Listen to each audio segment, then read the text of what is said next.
All right, so good morning, everyone, and welcome to the television breakout session for this week's symposium, Week of Excellence Symposium, I should say, 2023. And I'm your session's host, Jamie Rhoden, and we're just going to jump right into it. So today we have in the Zoom studio a very talented and powerful woman, and she is an award-winning television and radio producer, a production manager, and a scriptwriter. She is one of Jamaica's talented live television producers, producing long-running shows such as Digital Rising Star and the award-winning entertainment show Intense. Now, her talent exceeds Jamaica's realm. She is, to me, world-renowned, and to a lot of persons, world-renowned. She also has a remarkable growth in the video production industry that has led her to take on executive producer roles, producer, and production manager for her own reality series, Losing It, broadcasted on television in Jamaica. And with such a God-given talent, you're to people with such a God-given talent, both television in Jamaica and the CBM must call on her talents for a broad range of national broadcast productions, including Smile Jamaica, Fame and Fortune, Old Ones, Hype Zone, Intense, E-Prime, Youth Views Award, formerly known as Youth View Awards, and most recently the award-winning Profile. And now she has her own production company called Benchmark Productions. Ladies and gentlemen, I introduce you and I hope you give a warm welcome to the talented, the maestro in the business, Ms. Sharon Schroeter. Welcome, Ms. Schroeter. Welcome to Symposium Television Breakout Session. How are you this morning? I'm good. How are you? Thank you so much for that amazing introduction. Wow. I was like listening to it and I'm like, that's me. I'm like, that can't be me. But thank you. Thank you very much. It's hard to believe that when I look at some of the things that I've done, that I've actually done it, I think because I really and truly love what I do, for me, it doesn't seem as work, and the years have kind of caught up, because I think this year is 21 years for me in the entire business. But I love it, and I can't see myself doing anything else right now. So thank you so much for that introduction. You're welcome. You're welcome. And it's for me such a pleasure talking to you again, talking to the mic.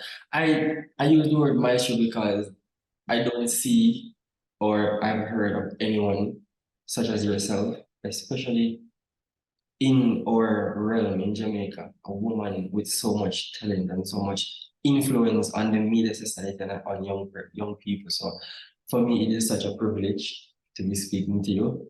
I would have never dreamed. I've always seen you on television, especially when I was a child, and I was like, But then doing media here at NC was like, okay, I might get to meet some people I never thought I'd be meeting. So it is indeed such a privilege to be talking to you today. So the topic or what we're going to be talking about is the bounce back from COVID.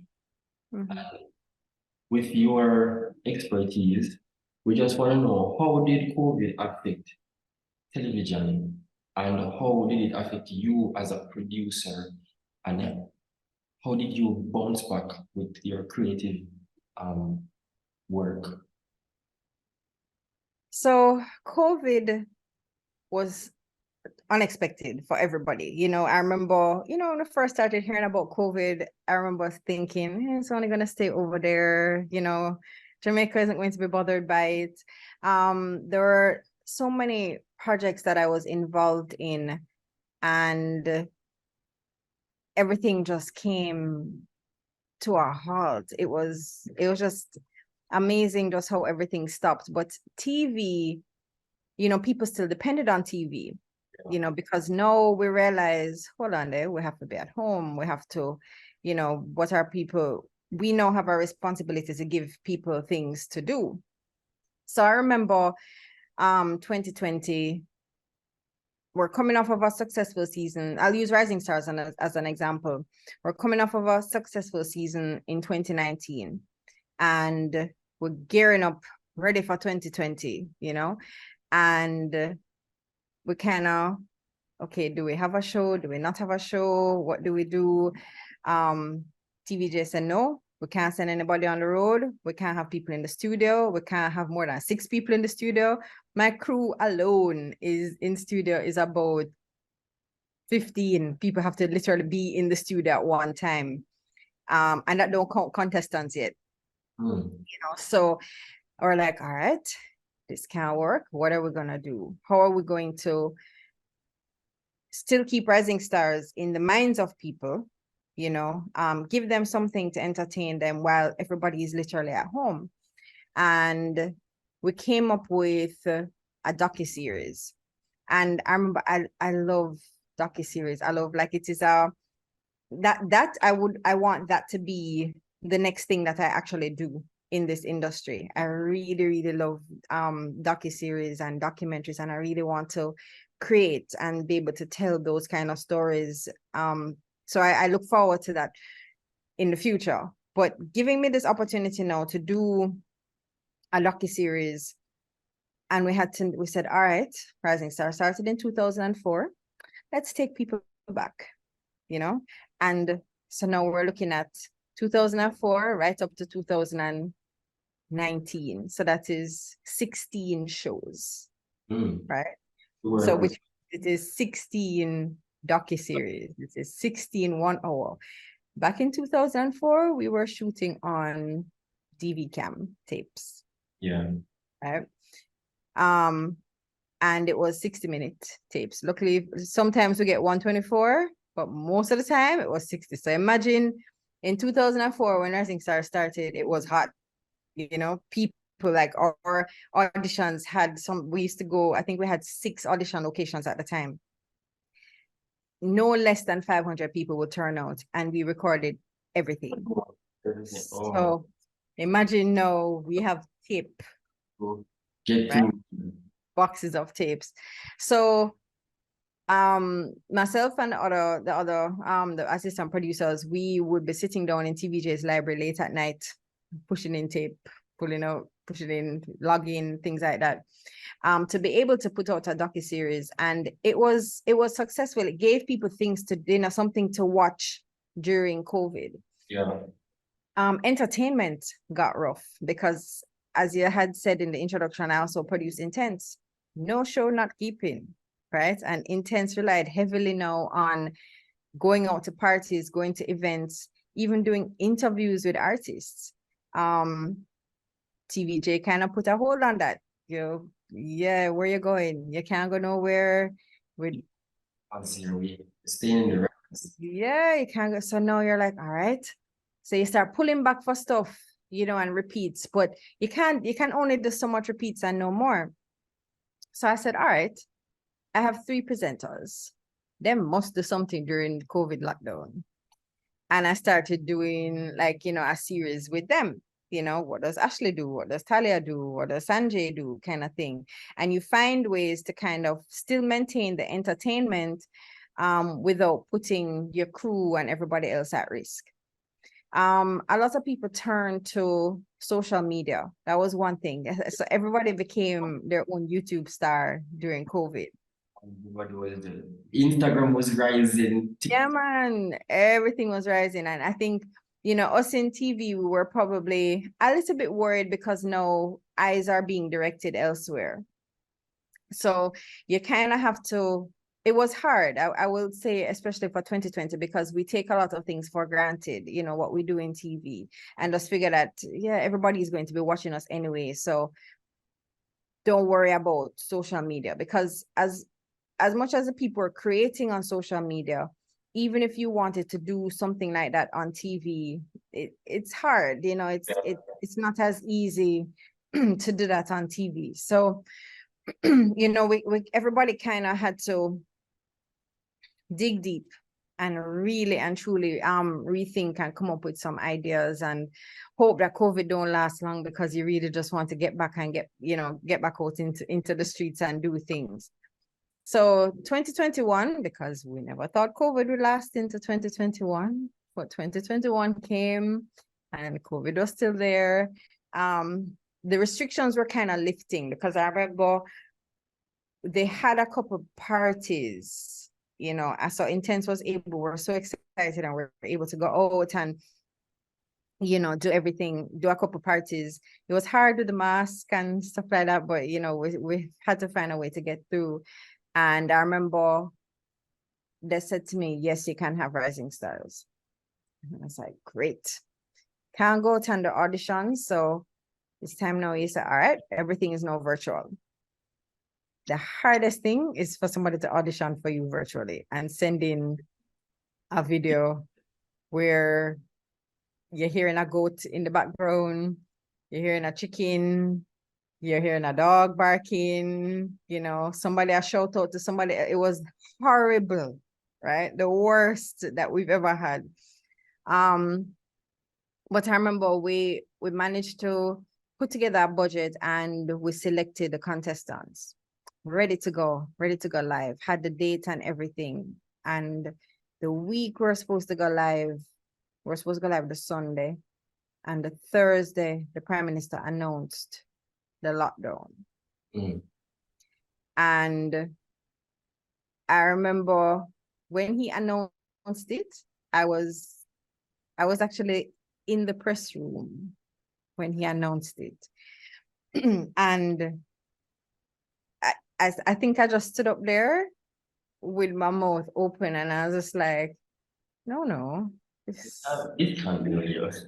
yeah, I got this can't work. And like, I'm looking at him like, what him just say? You know? And then my phone started ringing.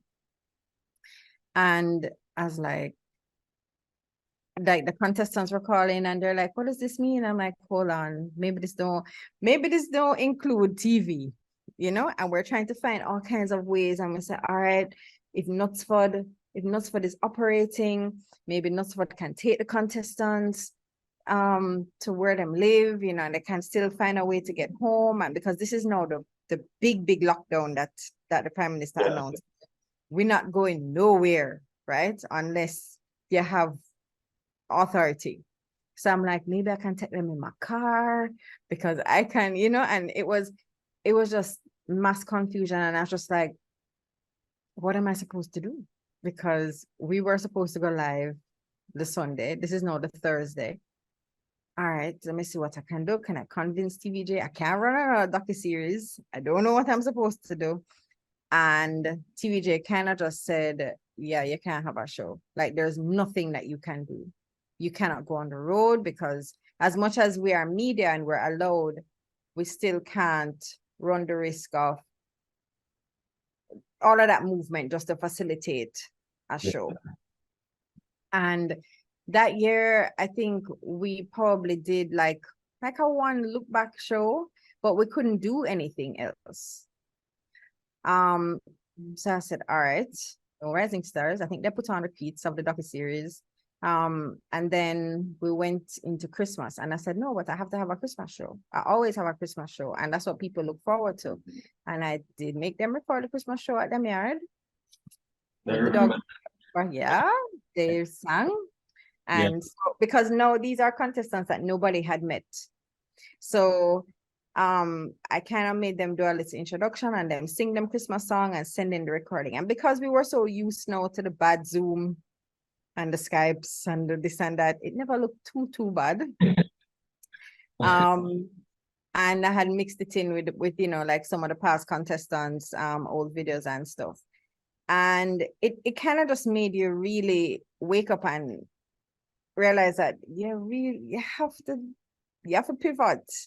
You know, you can't just sit down and dwell and cry and say, no, but this is how we've always done it. I'm not changing. I'm not going to do anything else. This is it. And if I can't do it like this, then I'm not doing it at all. You can't have that mentality. You really and truly just have to say, okay, this is a problem. How am I going to solve it? For me, I'm all about solutions. I do a lot of live shows and things happen. And I'm never one to sit down and Worry. carry on and worry. My thing is that we're live. I need to just find a solution, and I just need to keep moving forward. And, you know, I have great crew that I work with. So everybody kind of just bounce off of each other, but you have to be able to think on your feet. And COVID allowed us, especially in TV production, to do that, where you have to kind of wake up and you have to know why it is that you got into this industry. You got into this industry to be able to create. And COVID allowed us to create. I don't want another COVID though. I'm good. My creative, it's good. It's open. It's all there. Yeah, man, it's all there. I don't need anything else. I'm good. But yeah, it's especially now, 2022, I remember, we still didn't really know what was going on. It was kind of iffing and butting, and I got called to do test cricket down in the islands. Don't know anything about cricket at all. Never watched cricket purposely in my life, right? And I was like, okay, this is pivoting, Yeah.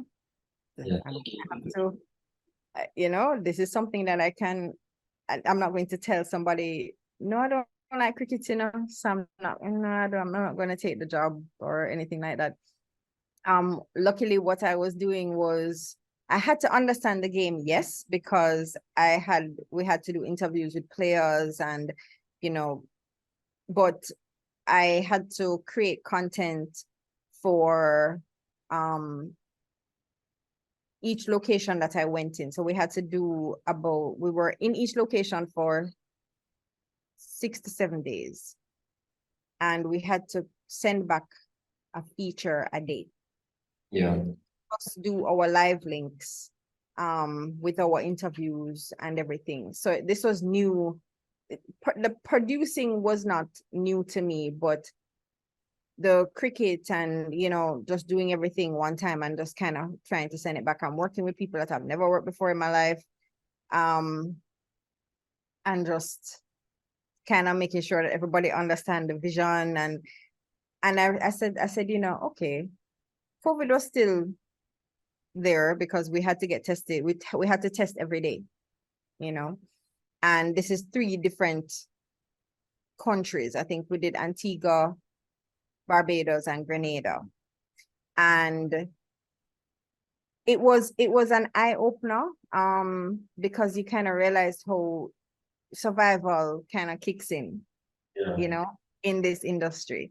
And once again, you can't say this is what I do and this is all I'm gonna do and that's it, when I worked for BT Sport out of the UK for that, and then TVJ heard that, oh, you did cricket. We have a schoolboy cricket series. So you're on board, right? And I'm like, what? I go, okay. Still don't like cricket, but I produce it, for me, I think you just have to be open. If it is something that you love to do, just take all the chances, take all the risks. There's nothing that's wrong. Once you stay within the guidelines, I mean, we have to be guided by Broadcasting Commission. But one thing that I learned, my boss at TVJ, always said to me, no matter what you're doing, think about this. And if something feels wrong, then it usually is. So don't do it. So, and I use that approach with every project that I do. So if I'm doing an interview, or if I'm about to ask a question, or if there's a shoot I need to go on, I think about it first. I don't just jump in and do it. There always has to be some thought process behind it. If it's okay, fine. How am I going to approach it? How am I going to approach it differently? What is it that people want to see? I have national trials coming up that I'm producing. I'm not a sports person. And I'm gonna say, and I'm not afraid to say this. I produce champs. I produce cricket. I still can't believe that. The only thing I have not done is football. And to be honest, I would really like to do football. I do not understand it at all. People have tried to explain offside to me 50 million times and I still don't get it. But, we have trials coming up and I'm trying to find different ways to introduce, to produce it. And so it's not just racing, talking, jumping, throwing, things like that. Yeah, it's gonna be that because there's so much of that going on, but you still have to kind of produce it and have a break and still make it look good. And making it look good is not, is graphics, you know, so everybody kind of has to come together. Graphics, if you do some VTs that you throw in, you know, but make the VTs interesting. You know, usually we talk to the athletes and, you know, how you think you're gonna do at trials, how is world champs, you know, what you're looking forward to. I don't want to do that, right? So was talking to my assistant producer for it yesterday, and I said to her, here's what I want to do, you know, and we're going through all of the different features that we want to do and things that are different, things that, you know, we want people, you might want to know. There are things that I want to know. I don't know how national trials works, right? I mean, I have an idea, and I've produced it before, but to me, stuff like that, it don't really matter. I just need to know that what goes out, the content of what goes out looks good and it's interesting. I don't need to know that Tajay Gale jumped 8 point something. I know I need to jump 9 to reach it. I could, somebody else can focus on that part. I just need to know that when him jump, we get the jump, we get the replay, we know if him foot hit the board properly, things like that, you know. So, but I want to know, like, one of the features is I want to know how national trials works. I want to know how is it that you move from national trials to all the different things, you know, right? So that is one of the features that we're going to do this year, because we did a feature one year where people they didn't understand the starter system, you know. So when there's a false start, we usually zoom in and the first thing we look for is who moved first. When I did the feature on the starter system, that's not necessarily it. When you realize that if your toe even twitch on the thing, right, it registers as you moving, and it shows that the whole printout comes. So even if lane 4, you might have said jump first and they disqualify lane 2, you realize that lane 2 maybe had a little movement that you couldn't see with the naked eye, but it pick up on the thing. So things like that are important for people to understand, you know. And so it's just a matter of challenging yourself, and just COVID is gone. But I don't want people to kind of slip back into the regular routine, you know. No, it's not a time where creative should just relax and like, all right, COVID gone, so let's just go back to square one, you know? Exactly. And because there's so many people out there now who are creatives, you know, because you have to call the Instagram people creatives, you know, and because everybody's them just putting them life out there. It might not look as good as how you and I would want it to look, but you know, it is going out there, and just create. For me, that is what you need to do. Just create and just make sure that what you're putting out there makes sense. It's not everything. I don't need to see you walk into the garbage bin in the morning and coming back into your house and you think that is. It's not, you know. Make it make sense.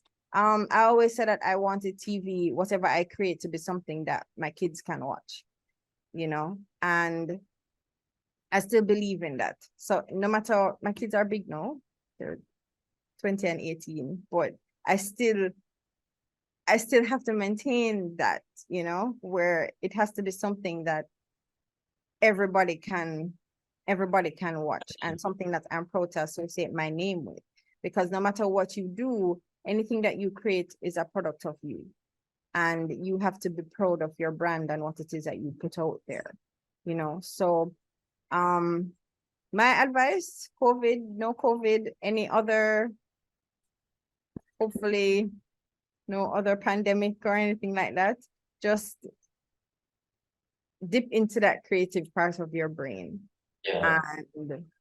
And really and truly just be creative and love what you do. If you love what you do, then it will make it so much easier. And to answer my third question, I was going to ask you for an advice to young media practitioners, but you already did, so thank you. And they will have it, gentle people. ladies and gentlemen, boys and girls, there we have it. Words of wisdom, words of encouragement, and what should I say now? Steps as how we can elevate ourselves as creatives, coming from the maestro, Sharon Schroeter. Thank you so much for joining us. Thank you so much for your words of encouragement and wisdom. And I pray that as you continue on this journey of being a legend in Jamaica and in the world, God continues to bless you and keep you and strengthen you and give you more creative juices to continue and go along. So thank you so much for being here. Thank you. And I hope I get to meet you one day. Oh yes, you will. I am making it a point of my duty that somehow by hook or crook, I shall be near you or working with you or something, but we will see each other one of these days. Yes. Looking forward to it. Thank you so much. And have a wonderful day. Thank you, Jamie. You too. Bye. There you have it, guys. Words of wisdom again from Sharon Schroeter, and she is, how should I say, one of the best producers that Jamaica has ever seen, and is still seeing. So as we sit and listen, and as we just sit and listen to her, I hope that we can take wisdom from what she said and apply it to our creative lives and move forward and make Jamaica's media, make the entertainment industry in Jamaica and television and other aspects of media a better one. So this was the television breakout session. I'm your host, Jamie Rhoden, and continue to enjoy Week of Excellence.